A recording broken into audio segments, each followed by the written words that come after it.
আপনাদের কথার মানেটা ঠিক পরিষ্কার হলো না। অপরিষ্কারই বা লাগছে কেন আপনার? বিলেত থেকে তার টুপ করে এসে পড়েননি,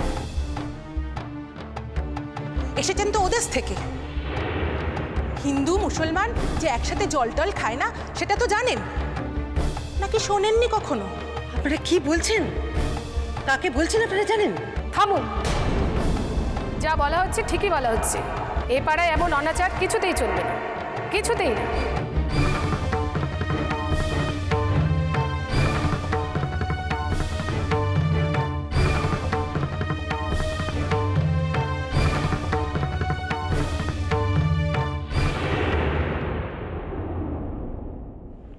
কত সময় মুখ ভার কইরে বসে থাকবো? কই আমি কই মুখ বার কইরা আছি? শাদির কন্যা, চোখ মুখের রং দেখলেই বোঝা যায় শাদির ফুল ফুটছে। তরে দেখাও মনে হয় জানি।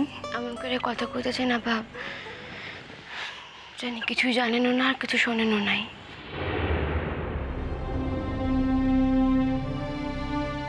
শুনছি, তোর পাত্তা দি নাই। ওই মানুষগুলি যারা তোরে অপমান করলো, তারা মানুষ না, পোকামাকড়। আর তাগোর কথায় তুই ডাক্তার কর্তারা অপমান করলি, ওই পোলাটারে অপমান করলি। আমি কি ভাইবা কি করছি তা আমি জানি আপা। কসু জানো, কসু জানো, তুমি কিছুই জানো না। বুঝবা, শাদির পর বুঝবা। ওই জামাইয়ের গোসা ভাঙাইতে ভাঙাইতে জীবন খান যাইব গিয়া।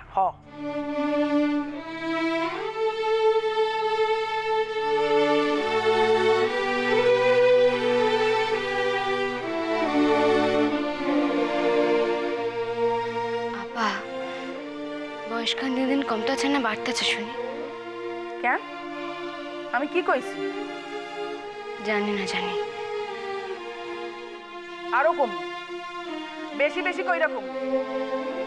ওরম পেঁচার লাখান মুখ কইরা থাকলে আরো কমু, বেশি কইরা কম। আপা।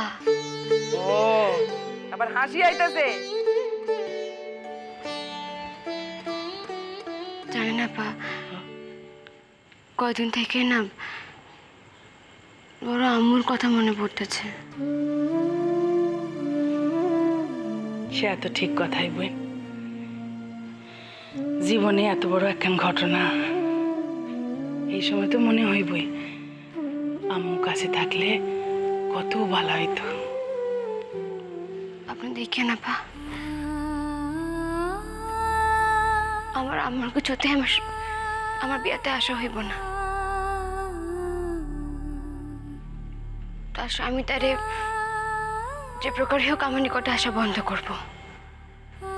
দেখেন আপনি,